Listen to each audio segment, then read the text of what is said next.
এখানে সারাকে স্কুল বের করে দিয়ে গেছিলাম, এখানে সারাকে দেখুন ঘুমিয়ে গেছে এসে। এখন স্কুল যেতে টাইম বাকি আছে, উঠে বসো, চুল খারাপ হয়ে যাবে। ফ্যান তো চলছে, আওয়াজ শোনা যাবে কিনা ঠিক নেই। টাটা করে দাও সবাইকে। আর এখানে এটাকে দেখুন, ও পাশে ওখানে আপির কাছে যাও, টাটা করে দাও, টাটা করে দাও, আপির কাছে টাটা করে দাও, টাটা টাটা। ন্যাসি তো গাইস আমি তো পুরো রেডি হয়ে গেছি গাইস। আমি শুধু জুতোটা পরবো বলে এসেছি, তো আমি এখন জুতোটা পরবো গাইস, তোমরা দেখবে। তো গাইস আমি পুরো জুতোটা পরে নিয়েছি, আমি পুরো রেডি গাইস। হ্যালো গাইস, সারা সাবিরার অন্য একটি ব্লগে সবাইকে স্বাগত জানাই। সারা স্কুল চলে গেল, আমি নিচের কাজ করে চলে এলাম আমার গয়না পরিষ্কার করতে। দেখুন এখানে আমি একটা কাঁচের বোল নিয়ে নিয়েছি, এবার ওই কাঁচের বোলে জল ঢেলে নেব। এই দেখুন আমি মোবাইলে একটা টেকনিক দেখলাম যে গয়না পরিষ্কার হয় এই রকমভাবে, তাই আমি পরিষ্কার করতে বসে পড়লাম। দেখুন জল ঢেলে নিয়েছি, এবার এইটা হলো ভীম জেল। এই ভীম জেলটা আমি ওই জলের মধ্যে কয়েক ফোঁটা দিয়ে দিব। এই দেখুন আমি ভীম জেলটা দিয়ে দিচ্ছি এবার জলের মধ্যে। ওরা মানে মোবাইলে বলছে যে ভীম জেল আর জলে কয়েকক্ষণ ডুবিয়ে রাখলে মানে গয়না পুরো সুন্দর এবং পরিষ্কার চকচকে হয়ে যাবে। তাই আমি ভাবলাম আমি এই পরীক্ষাটা আজকে করি। অনেক দিন থেকে গয়নাগুলো ভাবছিলাম ধোবো, কিন্তু অনেক নোংরাও হয়েছিল, তাই ধোয়ার টাইমও হচ্ছিল না। ওই জন্য আজকে ভাবলাম গয়নাটা পরিষ্কার করি আর আপনাদের সাথে শেয়ারও করি। দেখুন আমি জলকে আর ভীম জেলকে ভালো করে একটা চামচ দিয়ে মাখিয়ে নিচ্ছি। এইভাবে ভালো করে আমি মিশিয়ে নেব যতক্ষণ পর্যন্ত ফেনা না বেরোয়। উপরে দেখবেন একটা ফেনার মতো আস্তরণ পড়ে যাবে, তখন আমি গয়নাগুলিকে ডুবিয়ে দেব। এই দেখুন ফেনা বেরোচ্ছে, একে আরও আমি ভালো করে নাড়তে থাকবো যতক্ষণ পর্যন্ত ফেনার ঝাঁক একদম বেশি করে আসে। ওই জন্য এই দেখুন আমি আরও ভালো করে নাড়িয়ে নিচ্ছি। এই দেখুন কত সুন্দর ফেনা হয়ে গেছে। আমি ভাবলাম আমার আজকে হাতের চুলটি পরিষ্কার করি। এই দেখুন চুলটা কত নোংরা হয়েছে, দেখুন গাইস একদম ওর রঙই বোঝা যাচ্ছে না, অনেক কালো হয়ে গেছে। তাই আমি ওটাকে জলের মধ্যে ডুবিয়ে দিলাম। এবার চামচে করে এপাশ ওপাশ আমি চারপাশ জল দিয়ে দিলাম। এই দেখুন গাইস আমি এবার জলে ডুবিয়ে দিয়ে রেখে দেব।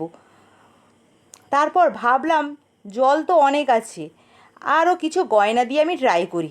ওই জন্য আমি হাতের পলাও নিয়ে চলে এলাম, পলাটাকেও ডুবিয়ে দিলাম। এই দেখুন পলাটাকেও ডুবিয়ে দিলাম। আর কিছু দুটো আংটি এনেছিলাম, ওটাও আমি ডুবিয়ে দেব, আর কানে ঝুমকোও ডুবিয়ে দেব। এই দেখুন কানের ঝুমকোও ডুবিয়ে দিয়ে জলটা ভালো করে আমি মিশিয়ে নেব। এপাশে আমার পাশে কে বসছে দেখুন, আরিস বসে বসে সব কিছু দেখছে চুপটি করে।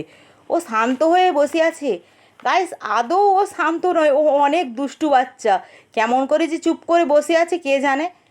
আমি চলে গেলাম নিচের কাজে, ওটাকে ডুবিয়ে দিয়ে হ্যাঁ 3 ঘন্টা মতো রেখে দেব, তারপরে দেখাচ্ছি কি হচ্ছে। এখানে দেখুন আমি কড়াইতে তেল দিয়ে দিলাম, আলুগুলো ভাজবো বলে আজকে বাড়িতে দুটো চিকেন এসছে। চিকেনের আজকে আলু দিয়ে ঝোল হবে, বেশি করে আলু আর বেশি করে পেঁয়াজ দিয়ে ঝোল হবে। দেখুন আলুটাও আজকে একটু বেশি পড়েছে, নুনও দিয়ে দিলাম। এবার ওটাকে আমি একটু ভাজা ভাজা করে নেব। প্রথমে তেল দিয়ে দিয়েছিলাম, তারপরে আলু আর নুন দিয়ে আমি একটু ভাজা ভাজা করে নেব।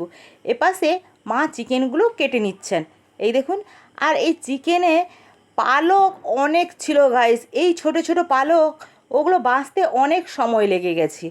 এই দেখুন গাইস চিকেনগুলোর মধ্যে অনেকই পালক ছিল, আর এই চিকেনগুলো একটু ছোট, তাই ওই চিকেনকে একটু বড় বড় সাইজ করে মা কাটছেন। দেখুন গাইস কেমন বড় বড় করে কাটছেন।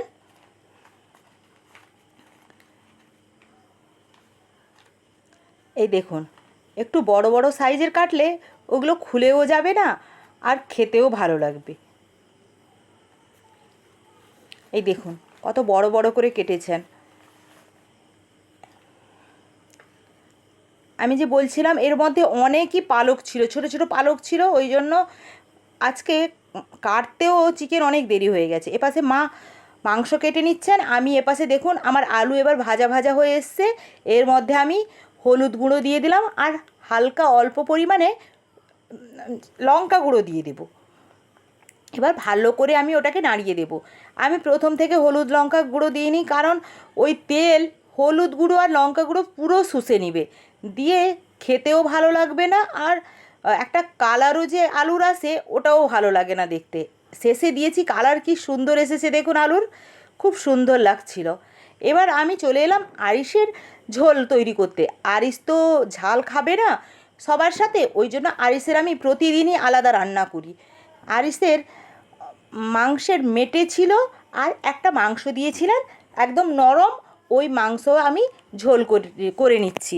দেখুন এখানে আমি প্রথমে তেল দিয়ে দিলাম কম করে, তারপরে আমি একটু পেঁয়াজ থেতলে দিয়ে দিয়েছি, তারপরে ওর জিরে দিয়ে দিলাম আর জিরে বাটা, আর ওর দেখুন মাংস দিয়ে দিয়েছি আর মেটে।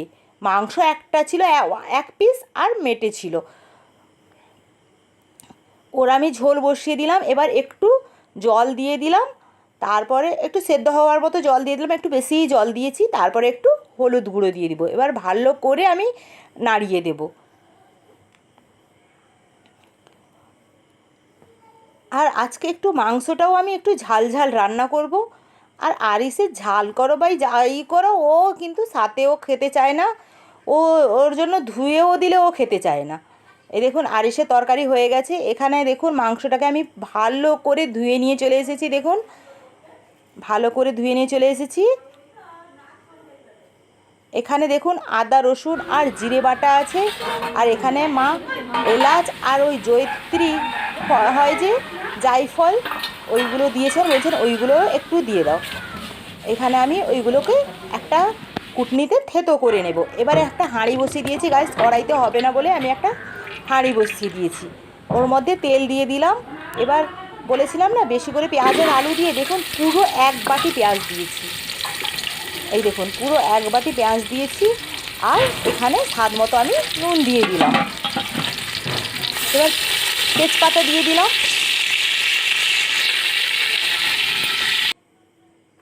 এবার পেঁয়াজ একটু ভাজা ভাজা হোক, আমি এবার ওটাকে ভাজতে ছেড়ে দিলাম।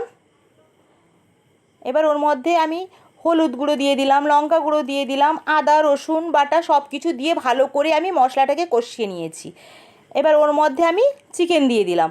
চিকেনটাকে এবার তেল মশলার সাথে ভালো করে কষিয়ে নেব।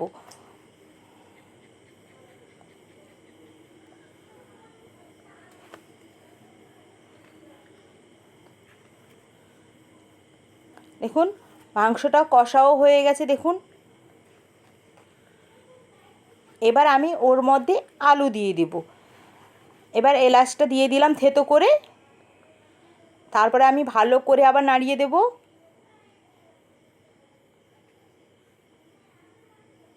দেখুন গাইস আমি আলু দিয়ে দিয়েছি। এবার আলু দিয়েও আমি ভালো করে মাংসটা কষিয়ে নেব।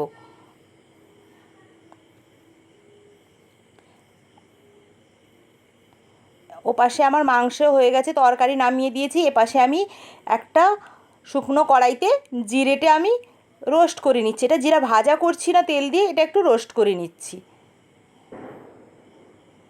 দেখুন জিরেটাও আমার লাল লাল হয়ে গেছে। এবার আমি ওই কুটনিতে আমি এটা ঢেলে নেব। এপাশে দেখুন আমি তরকারিটা এপাশে রেখেছিলাম, দেখুন তরকারির কালারটা এসছে, দেখুন কেমন হয়েছে আপনারা আমাকে কমেন্ট বক্সে জানাবেন।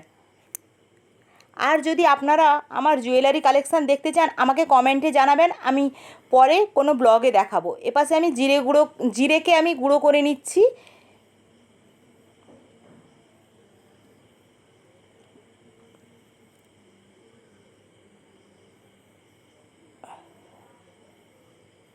দেখুন জিরে গুঁড়ো একদম হয়ে গেছে। এবার আমি ওই মাংসর উপরে ঢেলে দেব, চারপাশে ঢেলে দেব। গাইস আমার ব্লগ ভালো লাগলে আপনারা কমপক্ষে একটা লাইক করবেন, শেয়ার করবেন, আর আমার চ্যানেলটি সারা সাবেরা ওকে সাবস্ক্রাইব করবেন। আর এখানে দেখুন আমার ভাত হয়ে গেছে। এখানে দেখুন মাংসের ঝোল, আলু দিয়ে বেশি করে পেঁয়াজ দিয়ে মাংসের ঝোল, দেখুন গাইস। আজকে আর বেশি কিছু না, আমার ঘরে মাংস হয়ে গেলে আর কোনো কিছু দরকার হয় না। আর এখানে দেখুন আরিসের মেটে তরকারি। এবার চলে এলাম, ওই যে গয়নাটা আমি রেখেছিলাম, এবার ওটাকে পরিষ্কার করার জন্য একটা আমি পুরনো ব্রাশ নিয়ে নিয়েছি। এবার ব্রাশ দিয়ে ভালো করে আমি ওটাকে ঘষে নিচ্ছি। দেখুন এই দেখুন ঘষছি যত তত ফেনা বেরোচ্ছে দেখুন গাইস। আর আমি এসেও পুরো চমকে গেছি গাইস, এসে দেখছি পুরো গয়নাগুলো পরিষ্কার হয়ে গেছে। যেমন নোংরা ছিল এসে দেখি পুরো নতুন হয়ে গেছে, যেমন নতুন কিনে আনা হয়, পুরো একদমই নতুন লাগছিল। আমি দেখে অবাক হয়ে গেছি। আমি ভাবছি এই ট্রিকটা কিন্তু কাজে লেগে গেছে। এটা গয়নার দোকানেও আমাকে বলেছিল আর আমি মোবাইলেও দেখেছিলাম। এই ট্রিকটা কিন্তু কাজে লেগে গেছে। এই দেখুন আংটিটা কি পরিষ্কার, তখন একদম কালো ছিল, এখন একদম পরিষ্কার চকচক করছে দেখুন গাইস। আপনারাও এইভাবে করতে পারেন, গয়না পুরো পরিষ্কার হয়ে যাবে। ভীম জেল দেবেন, কি সুন্দর গয়না পরিষ্কার হয়ে গেছে। এইভাবে আমি ব্রাশ দিয়ে ভালো করে মেজে দেখুন জলে, ভালো জলে আমি ধুয়ে নিয়ে চলে এসেছি, পরিষ্কার জলে। দেখুন গাইস যেমন পুরো নতুন চকচক করছে গাইস। আপনারা কি ভাবছেন এটা চকচক করছে তো, না পুরনোর মতোই লাগছে? আমাকে কমেন্টে জানাবেন। দেখুন গাইস খুব সুন্দর চকচক করছে, দেখুন সব নতুন লাগছে। দেখুন গাইস আগে কেমন ছিল এখন কেমন হয়ে গেছে দেখুন গাইস।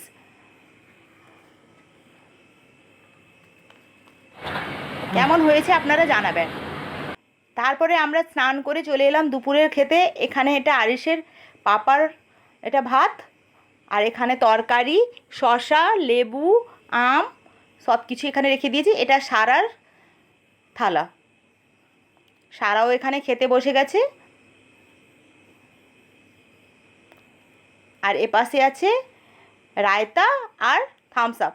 গাইস থামস আপ আমি পুরো গ্লাসে ঢেলেছিলাম কিন্তু ওর ফেনা উঠে ওইটুকু হয়ে গেছে। এপাশে সারা খেতে বসে গেছে।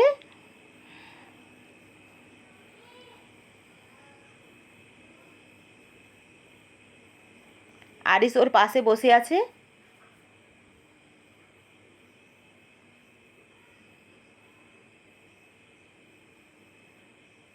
আমি আরিসকে প্রথমেই খাইয়ে দিয়েছিলাম, ও যা কান্না শুরু করলো আমি ওকে প্রথমেই খাইয়ে দিয়েছি। আমি ভেবেছি ও ঘুমিয়ে পড়বে, ওই জন্য আমি স্নান করার আগে ওকে খাইয়ে দিয়েছিলাম।